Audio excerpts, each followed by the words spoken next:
40 की एज में आपका 6 करोड़ का पोर्टफोलियो है। Yes. तो आपके पास अपना घर होगा, अपनी गाड़ी होगी, मर्सिडीज होगी आपके नहीं, ये सब नहीं है। ये सब नहीं है, इसलिए 6 करोड़ है। The only thing which is better in mutual funds और स्टॉक इज कि रियल एस्टेट में आप 5, 10, 15, 20 लाख से नहीं इन्वेस्टमेंट कर सकते। आपके पास एक बड़ा कैपिटल हो। और म्यूचुअल फंड्स में और स्टॉक्स में आप 1000, 2000, 5000, 10,000, 20,000, 50,000 लाख रुपए से भी स्टार्ट कर सकते हैं। म्यूचुअल फंड्स में एक लिमिटेड वो है 15%, 20%, 25%, लेकिन रियल एस्टेट में कई बार 2 टाइम्स 3 टाइम्स होना भी नॉर्मल होता है। जनरली हम लोग ये बात करते हैं 2 साल, 5 साल, 3 साल की अवधि कि आपने कोई 2020-21 में या 22 में जमीन ली होगी, वो डबल होगी। तो मार्केट में अगर आपने कोई शेयर लिया तो वो ट्रिपल हो गया होता है, 4 गुना हो गया होता है। स्टॉक मार्केट में ओवरनाइट वेल्थ बिल्ड नहीं होती। वेल्थ ओवरनाइट बिल्ड हो सकती है आपके खुद के व्यवसाय में। एक रेलवे के शेयर बहुत भागे हैं लास्ट 2 ईयर्स में, उसका क्या कारण है? 3 बजट पहले 7.5 लाख करोड़, फिर 10 लाख करोड़, फिर 11,11,111 करोड़। तो इस तरीके से इंफ्रास्ट्रक्चर पे बहुत डेवलपमेंट हुआ और उसमें सबसे बड़े बेनिफिशियरी जो रहे वो दो रहे, रोड रहे और रेलवेज रहे। स्कैम्स का नाम सुनते रहते, पूरा टाइम स्कैम्स होते रहते। फॉरेन इन्वेस्टमेंट के ऊपर निर्भर रहती थी। अगर फॉरेन इंस्टीट्यूशनल इन्वेस्टर ने कहा मैं जा रहा हूं तो मैं छोड़, तो हमारी मार्केट्स क्रैश कर जाती। पर ना, जैसे हमारा देश आत्मनिर्भर हो गया वैसे हमारी स्टॉक मार्केट भी आत्मनिर्भर हो गई। नमस्कार दोस्तों, पॉडकास्ट की सीरीज में आज हमारे साथ हैं ना कोई महाराज ना कोई डॉक्टर। आज हमारे साथ हैं फाइनेंस एक्सपर्ट संजय कथुरिया जी। आइए उनका स्वागत करते हैं। नमस्कार। नमस्कार। क्या है संजय जी? बस एकदम बढ़िया सर, कैसे हैं आप? बढ़िया बढ़िया बढ़िया सर जी। सर एक बात बताइए, आपका मैं 6 महीने पहले चैनल देखता था, 1000 2000 इंस्टा पे थे और अभी 2.5-3 लाख यूट्यूब पे हैं, 6 लाख इंस्टा पे हैं।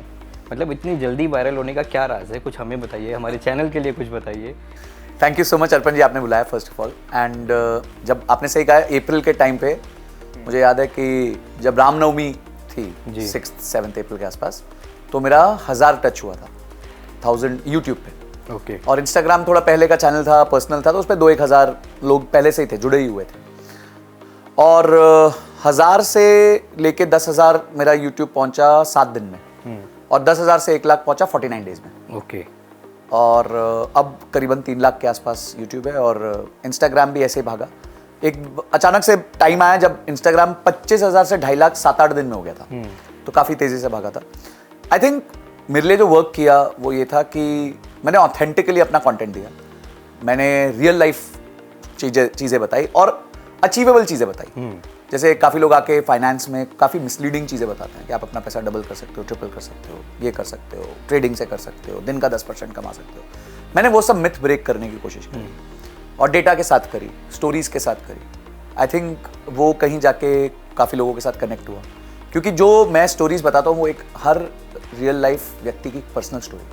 अगर मैं कहता हूँ कि कोई 22 साल की उम्र में 30 लाख 40 लाख के उधार में, तो काफ़ी ऐसे बच्चे होंगे 22 साल के जिन्होंने 30-40 लाख का उधार लिया होगा फ्यूचर्स ऑप्शंस ट्रेडिंग की वजह से। बहुत सारे ऐसे लोग होंगे जिन्होंने, मैं कहता हूँ कि पेनी स्टॉक लेके डूब गए हैं, तो ऐसे लोग बहुत होंगे जिनके पेनी स्टॉक लिए होंगे, डूबे होंगे। बहुत कम लोग हैं जो रिटर्न्स बना पाते हैं, तो वो लोग शायद मेरे साथ रेजोनेट नहीं करेंगे। पर अधिकतम जनता जो है वो रिटर्न्स नहीं बना पाती है, तो वो शायद मेरे साथ रेजोनेट कर गई। जब वो रेजोनेट कर गई, उनके बिलीफ सिस्टम मेरे कंटेंट के साथ मैच कर गए। तो सर आप मार्केट में इतना ज्ञान देते हैं, शेयर मार्केट का, म्यूचुअल फंड्स का, तो आपका पोर्टफोलियो की क्या वैल्यू है आज के टाइम? मेरा सिर्फ म्यूचुअल फंड पोर्टफोलियो जो है जी, जो मैंने डेवलप किया वो अराउंड 6 करोड़ के आसपास। 6 करोड़ के आसपास सिर्फ म्यूचुअल फंड। और आपकी एज? मेरी 40 की एज में आपका 6 करोड़ का पोर्टफोलियो है। Yes. तो आपके पास अपना घर होगा, अपनी गाड़ी होगी, मर्सिडीज होगी? नहीं, ये सब नहीं है। ये सब नहीं है, इसलिए 6 करोड़ है। अच्छा। अगर ये सब होता तो शायद मैं यहाँ नहीं पहुंचा। क्योंकि आम आदमी जिसके पास 6 करोड़ है वो नॉर्मली अच्छे अपने घर में रहता है। राइट, मैं भी अपने घर में रहता हूँ, बट बस रेंट देता हूँ और कुछ नहीं। Okay. लोग EMI देते हैं। तो आपने अपना घर नहीं लिया? नहीं। तो कुछ है प्लानिंग आगे? देखिए, मेरा मानना यह है कि घर लेना आपको बांध देता है। ओके। और सेकंड चीज ये, जब आप घर लेते भी हो तो वो आपका घर होता ही नहीं है, बिकॉज 20 साल के तो वो बैंक का ही घर है। आपके कागज आपके नाम पे है, पर 3 महीने अगर आपने EMI नहीं दी तो वो तो मारेगा और आपको बाहर निकाल देगा बैंक। तो आप तो वैसे ही भाड़ोतरी हो ना, आप या तो बैंक के भाड़ोतरी बन जाओ या फिर आप किसी नॉर्मल ओनर के टेनेंट बन जाओ। अब जब आप बैंक के टेनेंट बनते हो तो बैंक आपसे ज्यादा इंटरेस्ट रेट लेता है as compared to a normal landlord. Normal landlord आपसे 2% का इंटरेस्ट रेट लेता है, बैंक आपसे 9% का 8% का इंटरेस्ट लेता है। तो ये 6% तो मैं ज्यादा बैंक को दे रहा हूँ। अब वो आपको फीलिंग आती है कि भाई ये घर मेरा है, मेरी चीज है। हाँ, एक्चुअली ये फीलिंग आती है। यही मिडिल क्लास का तो सपना होता है ना, घर। बिल्कुल। तो अगर आपको कल विपदा आपदा आ गई तो क्या अपना बाथरूम बेचोगे, किचन बेचोगे, हॉल बेचोगे? आपको पूरा घर बेचना पड़ेगा। अब पूरा घर बेचना इतना आसान नहीं होता। ऐसा नहीं कि आपने आज सोचा कल बिक गया। हमारे शेयर्स और म्यूचुअल फंड्स में क्या है, आज सोचा कर बिक गया। दूसरी चीज ये है कि अगर मैं 6 करोड़ का म्यूचुअल फंड है, मुझे 6,000 रुपए चाहिए, समझो मेरे को 6,000 की दरकार होगी इमीडिएट, बटन दबाऊंगा, कल पैसे आ जाएंगे। 6,000 भी आ जाएंगे, 6 लाख चाहिए 6 लाख भी आ जाएंगे, 60 लाख चाहिए 60 लाख भी आ जाएंगे। तो it is very liquid for me, एकदम हाथों हाथ मेरे जेब में पैसा आ सकता है, क्योंकि इतना लिक्विड है वो म्यूचुअल फंड्स में, मार्केट्स में इन्वेस्ट किया। अब अगर मुझे घर है, मेरे पास 6 करोड़ का घर है और मुझे अचानक से 1 करोड़ की जरूरत है, कहां से आएगा? मेरे को लोन लेना पड़ेगा, क्योंकि ना मैं बेडरूम बेच सकता हूं, ना मैं किचन बेच सकता हूं, अलग से कुछ बेच नहीं सकता। तो घर जो है ना वो आपको बांध देता है। लेकिन रियल एस्टेट में जो रिटर्न है वो म्यूचुअल फंड से, शेयर मार्केट से बहुत ज़्यादा है। कई बार साल में पैसे डबल हो जाते हैं लोगों को। तो म्यूचुअल फंड्स में एक लिमिटेड वो है 15%, 20%, 25%। लेकिन रियल एस्टेट में कई बार 2 टाइम्स 3 टाइम्स होना भी नॉर्मल होता है। देखिए ये क्या है कि लोगों ने ना, जनरली हम लोग ये बात करते हैं 2 साल 5 साल 3 साल की अवधि में, कि आपने कोई 2020-21 में या 22 में जमीन ली होगी, वो डबल हो गई, क्योंकि तो मार्केट में अगर आपने कोई शेयर लिया तो वो ट्रिपल हो गया होता, 4 गुना हो गया होता। देखिए आप उस अवधि को मत कंपेयर, सेम अवधि को कंपेयर कीजिए। कि अगर आप कहते हैं मैं 2020 से लेकर 2024 कंपेयर करना चाहता हूं, तो आप स्टॉक्स भी कंपेयर कर लीजिए। 2020 के क्रैश में रिलायंस का स्टॉक 800 हो गया था, आज 3200 है, 4 टाइम्स। अगर आपने वही 20 लाख रुपए जमीन की जगह लेकिन ये स्टॉक में डाले होते, अब येस बैंक का शेयर बिल्कुल डाउन हो गया। बिल्कुल ऐसे जमीनों में होता है। कोई जाके गांव खेड़े में जमीन ले ली, आपने जो जमीन ली शायद अच्छी जगह ले ली होगी, किसी ने खराब जगह ले ली होगी। Same thing works everywhere. The only thing which is better in mutual funds और स्टॉक इज कि रियल एस्टेट में आप 5, 10, 15, 20 लाख से नहीं इन्वेस्टमेंट कर सकते, आपके पास एक बड़ा कैपिटल होना चाहिए। और म्यूचुअल फंड्स में और स्टॉक्स में आप 1000, 2000, 5000, 10,000, 20,000, 50,000 लाख रुपए से भी स्टार्ट कर सकते हैं। लेकिन आज के टाइम पे भी लोग शेयर मार्केट में 3% लोग हैं जो अभी रिपोर्ट आई है कि जो इन्वेस्ट कर रहे हैं। तो इतने मतलब आज शेयर से इतनी अच्छी मार्केट जा रही है, इंडिया मार्केट बहुत अच्छी जा रही है, तो फिर लोगों को रिस्क लगता है क्या? अवेयरनेस नहीं है क्या? देखिए 1875 में बॉम्बे स्टॉक एक्सचेंज का निर्माण हुआ था, 1875 में। ठीक है। 2019 आते आते, यानी कि मोर देन 100 ईयर्स ना, 75 to 1975 हो गया, और उसके बाद 25 और जोड़ लीजिए तो 125 हो गया। 144 ईयर्स में 3 करोड़ डीमैट अकाउंट्स थे जी, ठीक है। और 2019 से 24 आज 10 करोड़ डीमैट अकाउंट्स हैं। तो 144 ईयर्स में 3 करोड़ और 7 करोड़ जुड़ गए अगले 5 साल में। यानी आप सोचिए 400 साल का काम जो है वो इन 5 सालों में हुआ है। तो पहले जो था ना, स्टॉक मार्केट बहुत ओपेक थी, स्कैम्स का नाम सुनते रहते, पूरा टाइम स्कैम्स होते रहते, बिल्कुल वॉलेटाइल थी, फॉरेन इन्वेस्टमेंट के ऊपर निर्भर रहती थी। अगर फॉरेन इंस्टीट्यूशनल इन्वेस्टर ने कहा मैं जा रहा हूं तुम्हें छोड़ के, तो हमारी मार्केट्स क्रैश कर जाती। पर ना, जैसे हमारा देश आत्मनिर्भर हो गया वैसे हमारी स्टॉक मार्केट भी आत्मनिर्भर हो गई है।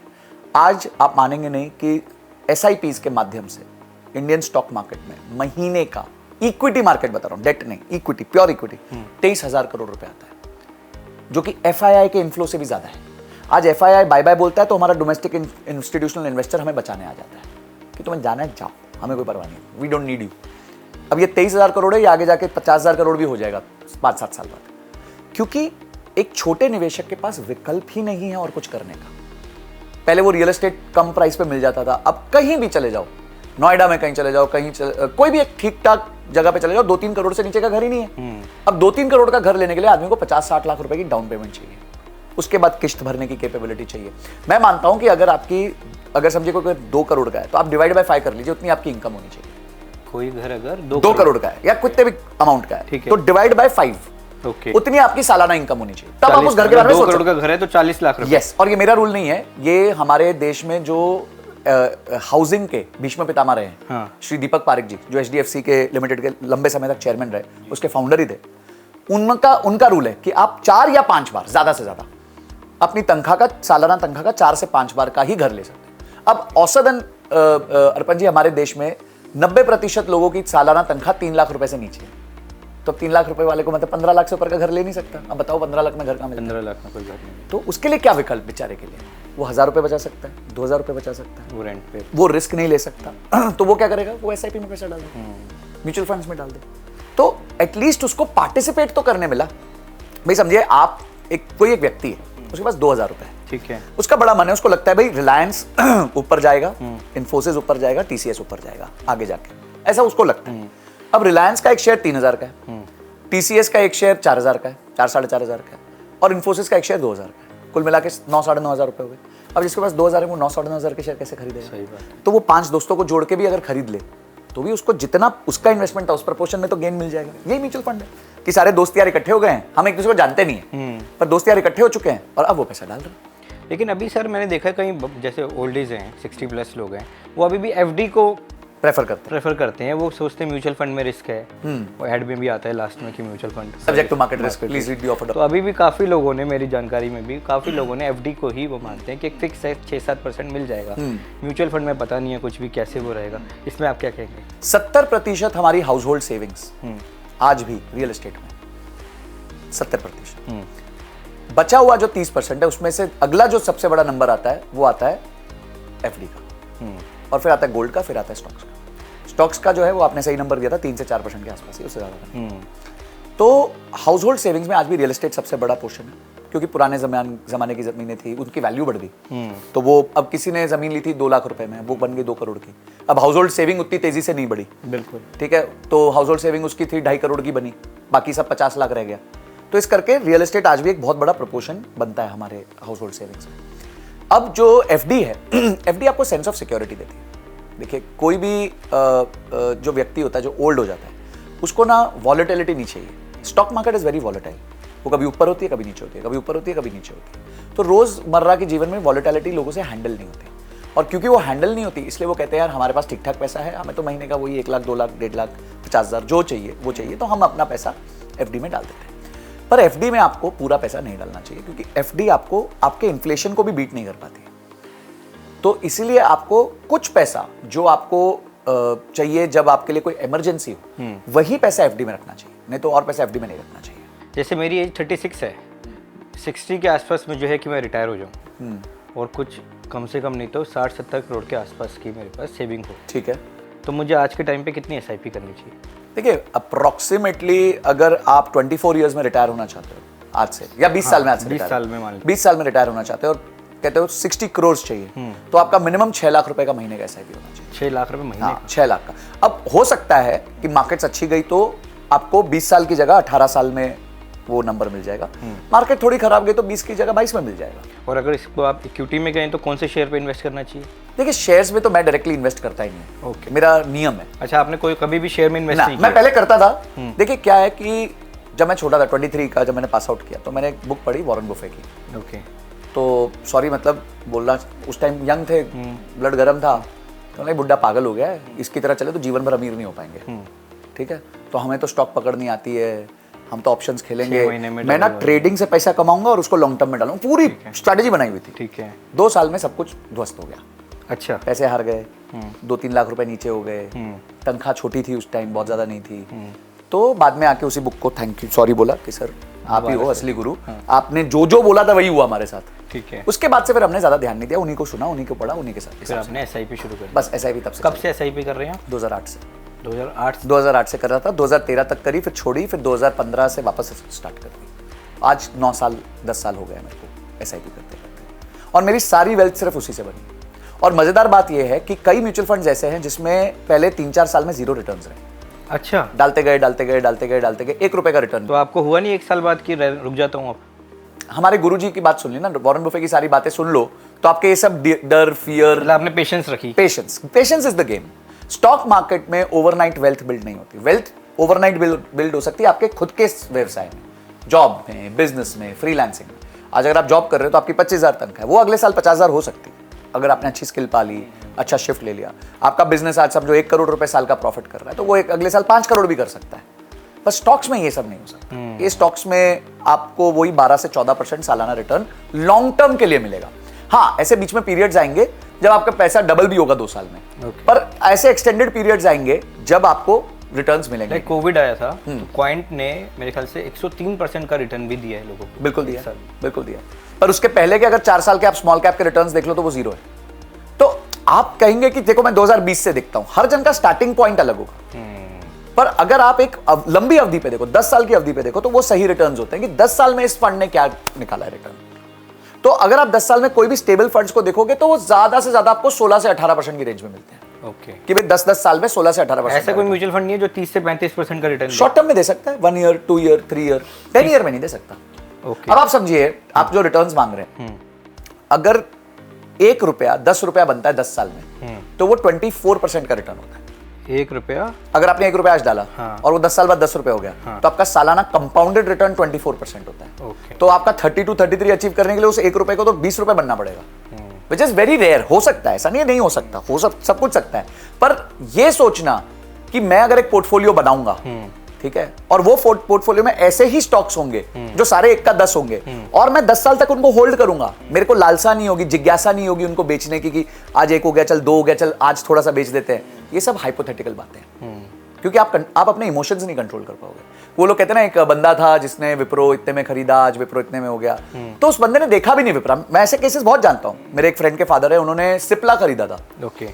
सिप्ला जब आया था तब खरीदा था, उन्होंने अपने बच्चों की शादी कर दी, घर खरीद लिया, आज वो रिटायरमेंट खा रहे, फिर भी वो पैसे खत्म नहीं होते, फिर भी वो 2 करोड़ रुपए के उनके सिर्फ सिप्ला के स्टॉक्स है, क्योंकि उन्होंने उस टाइम पे 20,000 रुपए डाल दिया था उसमें। But he waited for almost 60 years. किसमें पेशेंस है 60 साल वेस्ट करने का? तो या तो आप अपना पेशेंस उस लेवल का डेवलप करो, ठीक है। अब एक लेडी थी जो एबॉट में काम करती थी, ओके। उसने $250 डाले जब एबॉट में, जब वो सेक्रेटरी थी, सिंपल सेक्रेटरी थी, ठीक है। जब वो ज्वाइन की, उसने कुछ शेयर्स खरीद के $250 डाले थे।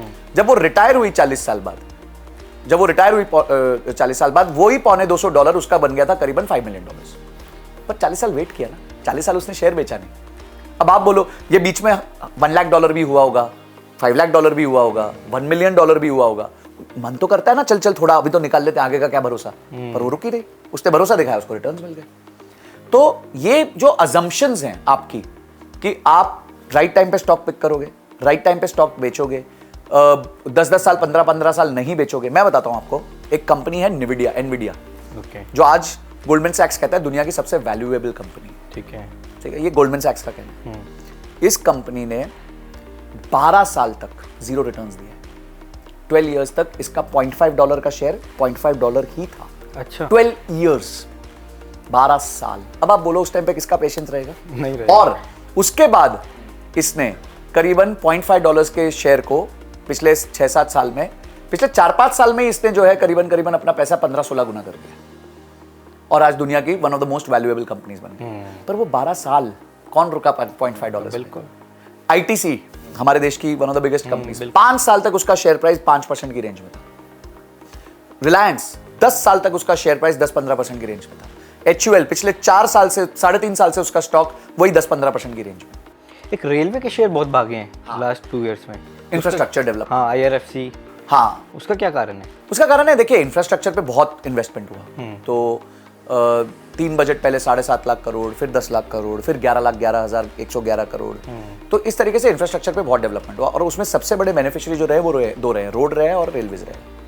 तो इन दोनों पे सबसे ज्यादा निवेश हुआ है। और रेलवेज में आप देख ही रहे हो, वंदे भारत, ये वाली ट्रेन, वो वाली ट्रेन, तो वो कौन बना रहा है? तो वो ये सभी लोग इसका इकोसिस्टम के पार्ट है। IRFC हो गया, RCTC हो गया, तितागढ़ वैगन्स हो गया, ये सब कंपनीज हो गई जो ये बुल रैली में पार्टिसिपेट कर रहे हैं, तो उन्होंने फायदा बनाया उसका।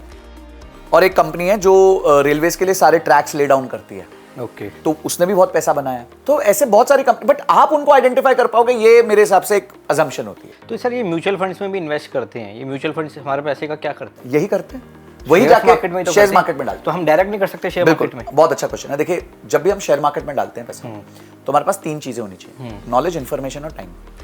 क्या हमें नॉलेज है? आज देखिए, आपके किसी दोस्त ने आपको फोन कर दिया कि भाई ये तो IRFC का शेयर हो, तो टिप हो गई ना, आपकी तो नॉलेज नहीं थी ना।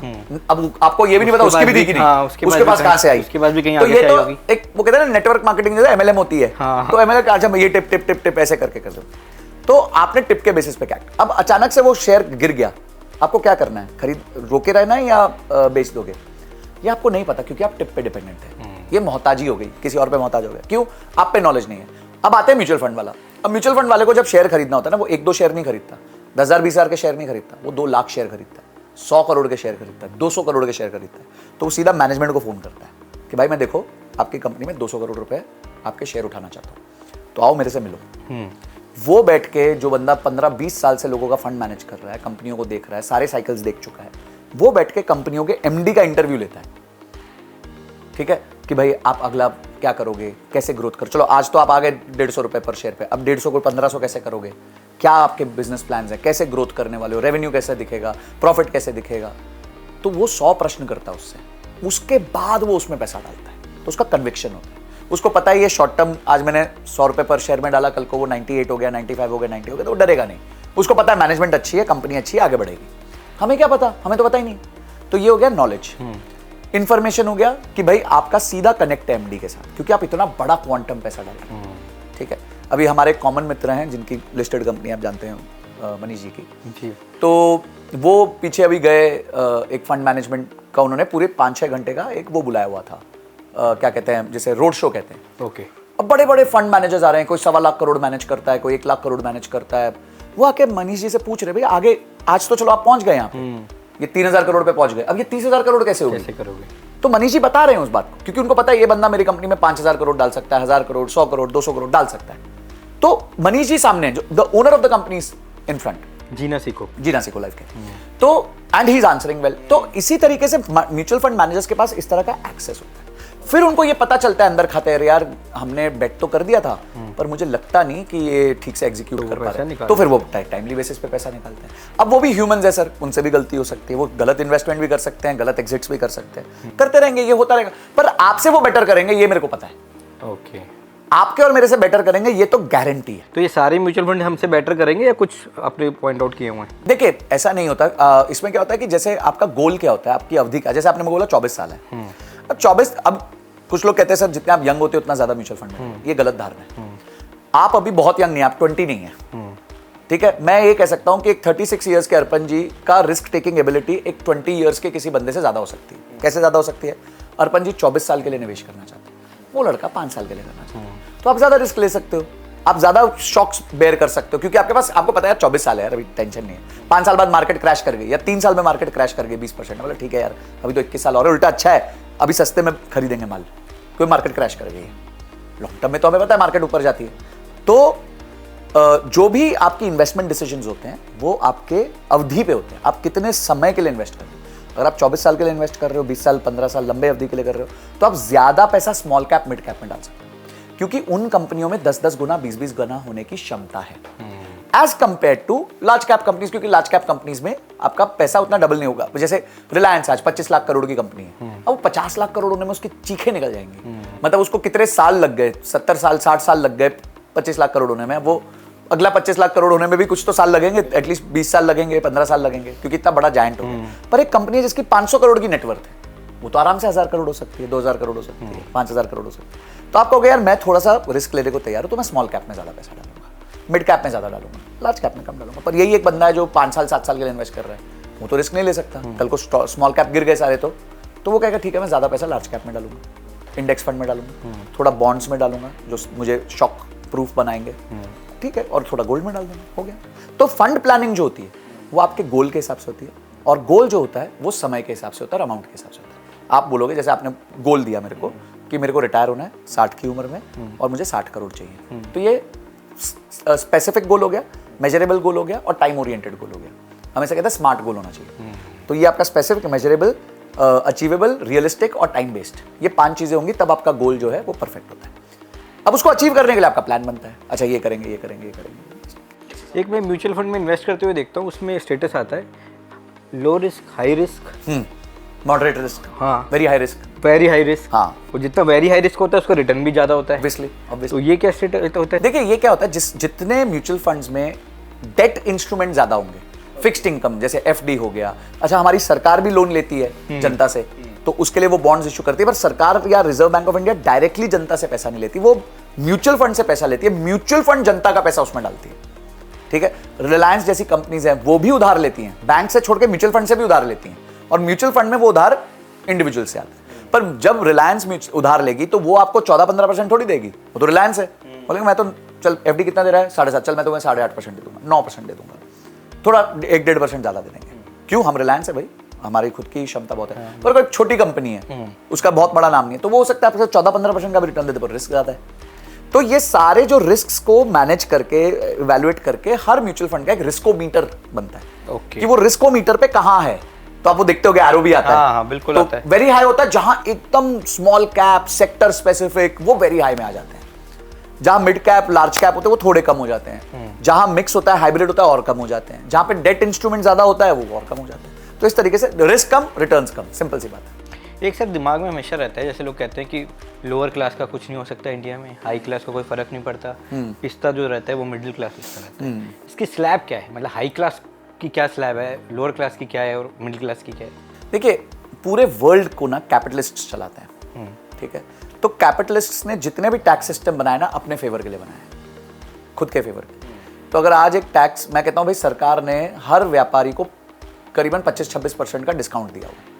आज आप गाड़ी लेते हो, आप अपनी कंपनी के नाम पे डालोगे, आपको डेप्रिसिएशन मिलेगी, आपको उसका 26% टैक्स का बेनिफिट मिलेगा। संजय कथुरिया एम्प्लॉई है, वो गाड़ी लेता है, पूरे टैक्सेस देगा, सब कुछ देगा, पर उसको बेनिफिट ही नहीं मिलेगा। मेरे को तो कोई डेप्रिसिएशन मिलेगी नहीं अगर मैं एम्प्लॉई हूँ तो, ठीक है। आप जाके कोई जगह ले लेते हो, घर ले लेते हो, कोई किराए पे कुछ ले लेते हो, तो उस किराए का पूरा बेनिफिट आपको मिलता है आपकी P&L में, मेरे को नहीं मिलता। तो ऐसे करते करते ना बिजनेस वाले को हर चीज पे 25% का डिस्काउंट हो जाता है।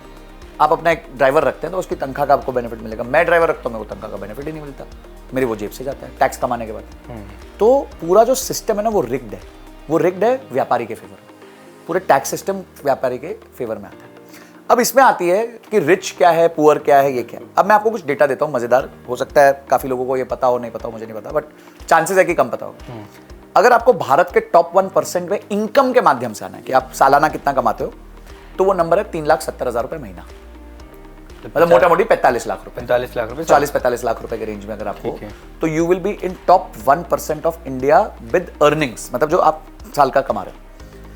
अगर आप टॉप 1% इंडिया वेल्थ में आना चाहते हो, मतलब कितना वेल्थ है आपका, वेल्थ मतलब जमीन, जायदाद, म्यूचुअल फंड, असेट्स, कोई भी तरह की चीजें, तो वो नंबर है 1.5 से 2 करोड़ रुपए। अगर आपके पास 1.5 से 2 करोड़ के एसेट्स हैं इंडिया में, तो आप 1% में आते हो इंडिया के। अच्छा, यस, दैट्स इट, सिर्फ एक। लेकिन ये तो सर बुक्स में है ना कईयों की, जैसे प्रॉपर्टी 2x कर लो, 2 टाइम्स कर लो, ज्यादा से ज्यादा। सर इंडिया ना बहुत बड़ी कंट्री है, बिल्कुल। आज 2/3 भारत दिन के 100 रुपए से कम कमाता है, 2/3 भारत दिन के 100 रुपए से कम कमाता है। 10 करोड़ से ज्यादा इनकम टैक्स का रिटर्न्स भरने वाला, मतलब 10 करोड़ जो अपनी इनकम दिखाते हैं, वो पूरे भारत में मात्र 32-33 हजार लोग हैं।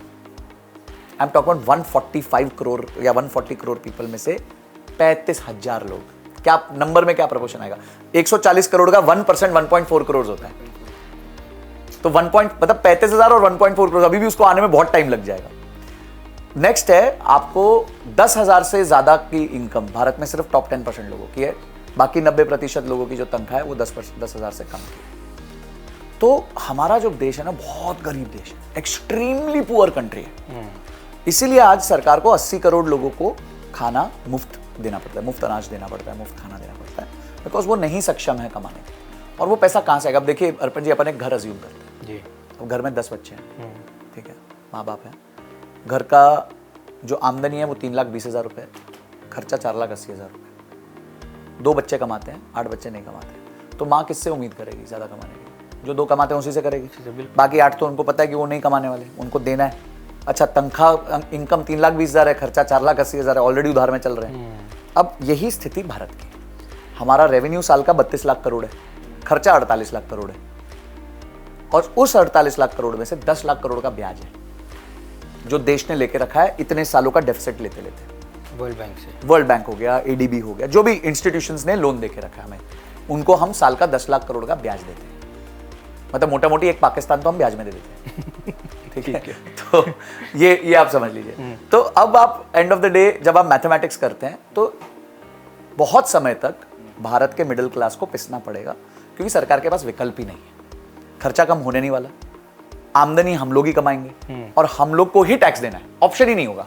तो इसलिए इस बात पे रोना कि टैक्स ज्यादा है, टैक्स कम है, वो मुझे नहीं लगता कि हमारे लिए कोई बहुत ज्यादा फायदेमंद काम है। हरियाणा में स्वीपर की जॉब निकली, हरियाणा गवर्नमेंट, हाँ देखा, स्वीपर की जॉब निकली, हाँ, और हजारों सीवीज आ गए जी, पोस्ट ग्रेजुएट, ग्रेजुएट जी।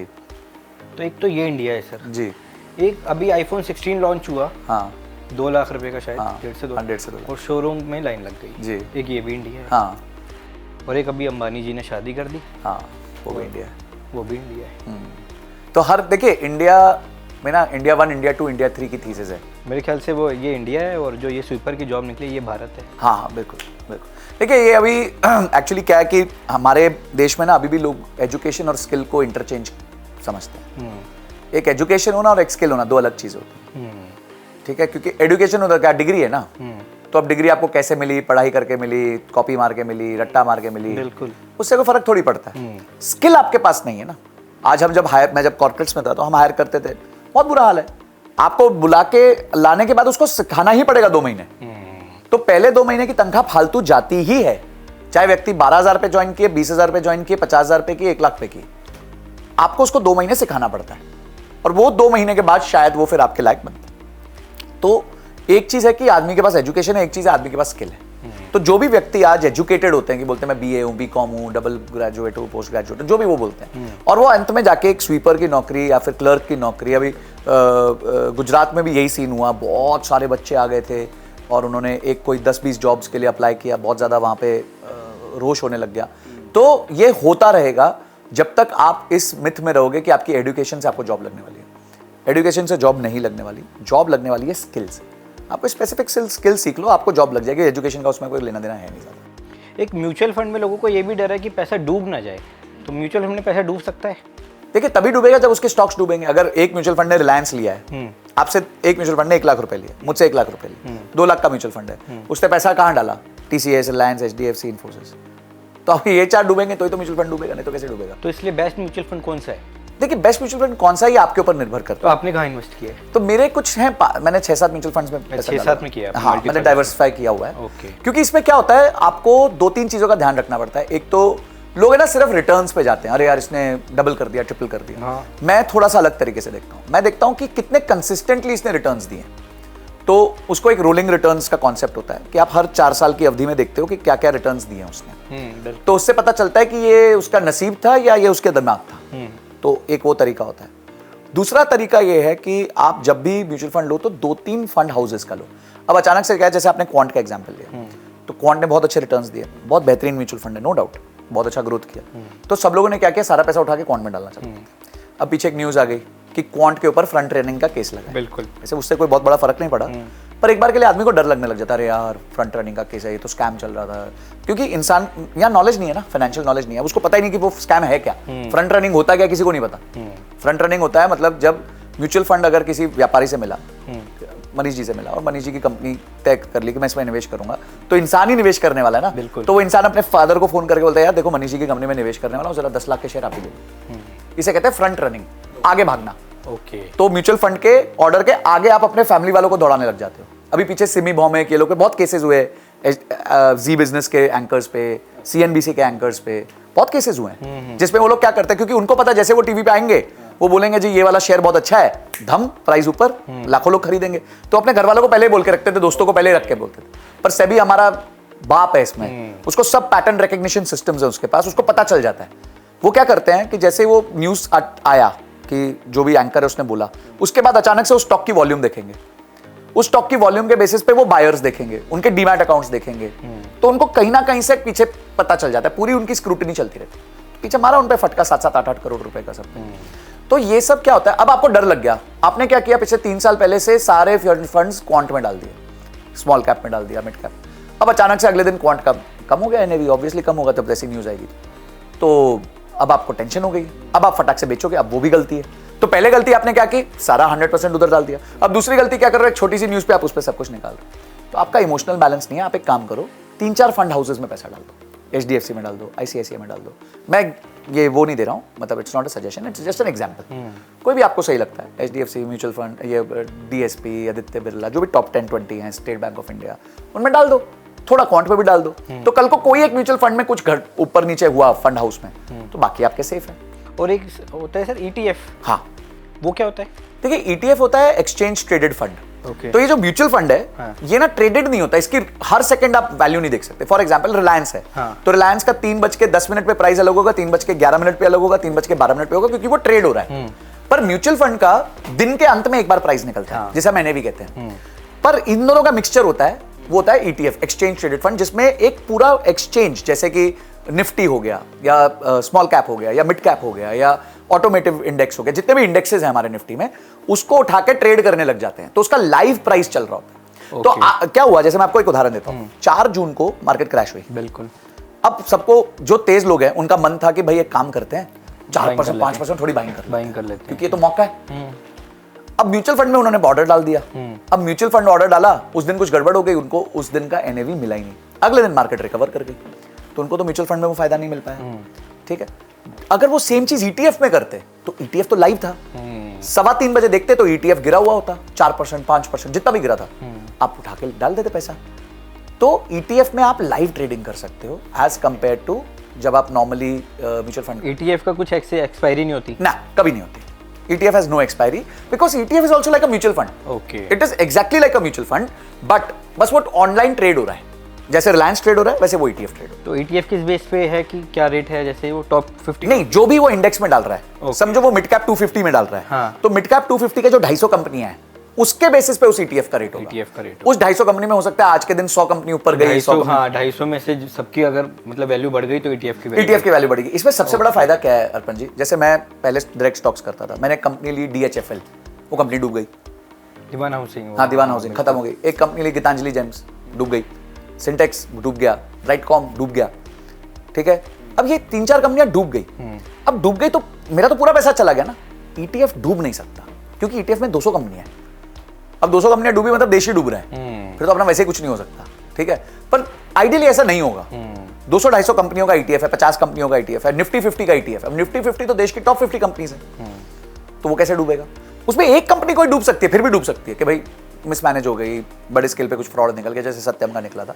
और देखिए ये सब है ना लाइफ का पार्ट है, फ्रॉड होंगे, आज फ्रॉड खत्म नहीं हुए हैं, अलग तरीके से फ्रॉड होंगे, डिजिटल फ्रॉड्स होंगे, AI बेस्ड फ्रॉड्स होंगे। अभी पीछे वॉरेन बुफे जी की वो AGM होती है जो सब लोग अटेंड करते हैं, जैसे दिलजीत दोसांझ का इवेंट था कनाडा में, 55,000 लोगों ने अटेंड किया। वो जो AGM थी 85,000 लोगों ने अटेंड करी, और वो भी सबसे बड़े बिल गेट्स ने अटेंड करी, रामदेव अग्रवाल ने, यहाँ पे मोतीलाल ओसवाल के जो MD है उन्होंने अटेंड करी।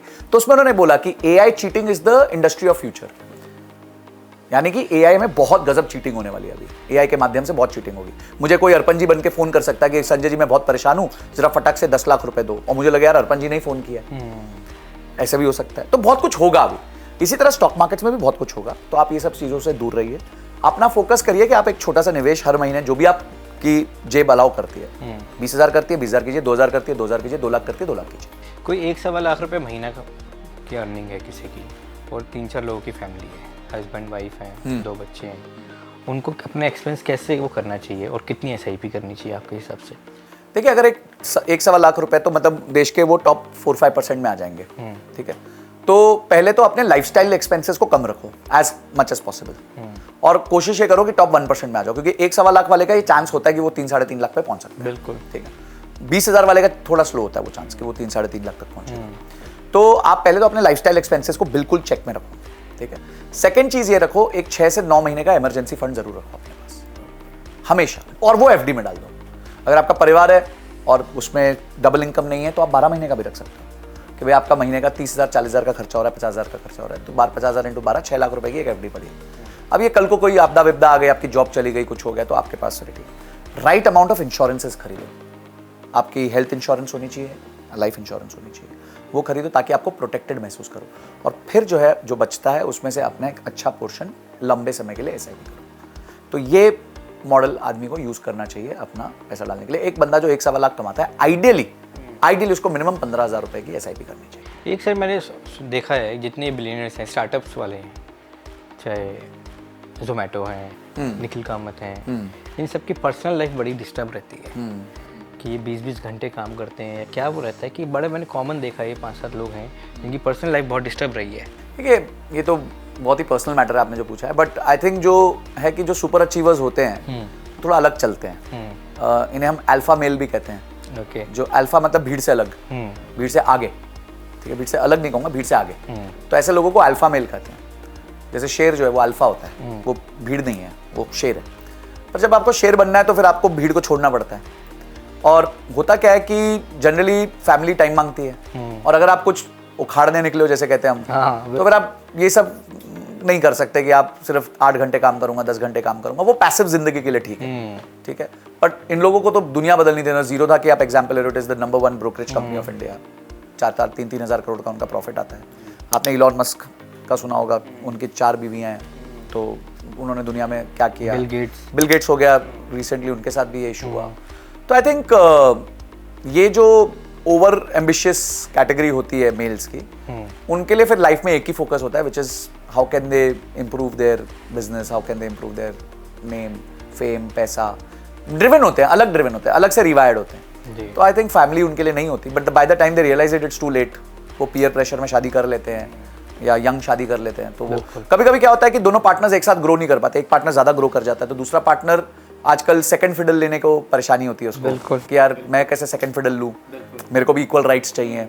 तो ये सब बहुत सारे पैरामीटर चेंजेस है, सोसाइटल चेंजेस है, जिस वजह से मुझे लगता है ये। तो आज आपका 6 करोड़ का पोर्टफोलियो है, तो आपकी क्या सोचा है आपने कि कहाँ तक लेके जाएंगे इसको? ये अपना बढ़ेगा, मुझे कुछ करना थोड़ी है। मतलब आपने कभी कुछ ब्रेक नहीं करना, कोई एसेट नहीं लेनी, कभी कुछ नहीं, as it is as it is चलता रहेगा। हर 6 साल में मिनिमम डबल हो जाएगा।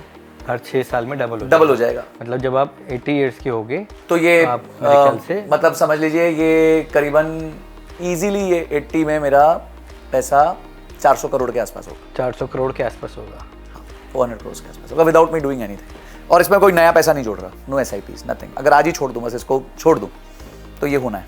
हाँ 400 नहीं होगा, 350 हो जाएगा, 40 80 में नहीं होगा, 82 में हो जाएगा, बस इतना ही होगा। आज मैं जाके किसी को बोल सकता हूँ मैं बिलियनर का इंटरव्यू करके आया। तब तक पता नहीं ये बिलियनर की कैटेगरी में आएगा, ये अमाउंट की नहीं आएगा, बट ठीक है, आप ये जरूर कह सकते हो कि एक ऐसे व्यक्ति का इंटरव्यू हुआ है जो फाइनेंशियली फ्री है और जिसने बहुत ज्यादा दिमाग नहीं लगाया। मेरी पूरी इन्वेस्टमेंट जो हुई है वो मुश्किल से 5 मिनट में हुई है ओवर लास्ट 9 ईयर्स, क्योंकि मैंने एक ही बार SIP करी। तो आपका गोल क्या है अब?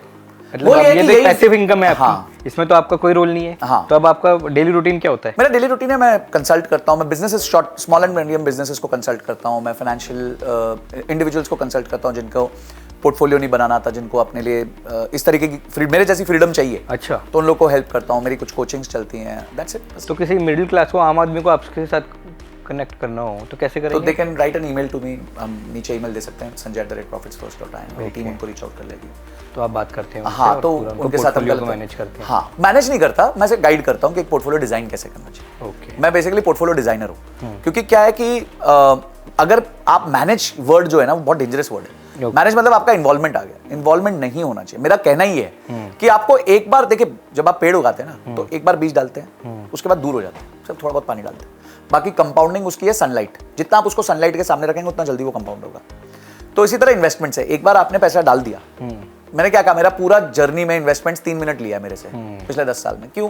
क्योंकि एक बार डाला था, उसके बाद तो कभी मैंने चेंज ही नहीं किया, तो 3-4 मिनट में अपना सारा काम हो गया। अब आप बोलोगे संजय जी 4 मिनट आपने लगाए थे, तो बाकी टाइम क्या किया? बाकी टाइम मैंने अपनी एक्टिव इनकम बढ़ाई, मैंने अपनी स्किल्स बढ़ाई, मैंने अपने आप को बेटर किया, मैंने अपने जॉब में ज्यादा ग्रोथ ली, ज्यादा तेजी से बढ़ा, मैंने वो फोकस किया क्योंकि वो मेरे हाथ में था। अब निवेश सर क्या है, कल मैं आज पैसा डालूं, कल 20% मार्केट गिर जाए, मेरे हाथ में थोड़ी। बिल्कुल ठीक है, हमने बड़े अच्छे दिल से डाला था आज पैसा, अगले दिन 20% मार्केट गिर गई। ठीक है, कोई बड़े वर्ल्ड लीडर को लोग वो डेली देखते रहते हैं कि आज कितना बढ़ गया, सुबह उठ के डेली 9:30 बजे मार्केट खुली, आज कितना बढ़ गया, आज कितना हो गया। तो सबसे दूर रहो, जितना हो सकता है। आप अपना काम करो जो आप करते हो। और जैसे हम बिजनेस करते हैं तो हमें होता है कि एक मंथली SIP हमारे लिए थोड़ा सा एक टफ टास्क होता है कि कभी तो बहुत अच्छा अमाउंट है अकाउंट में, कभी बिल्कुल नहीं है। तो हमें होता है कि लमसम में रहें।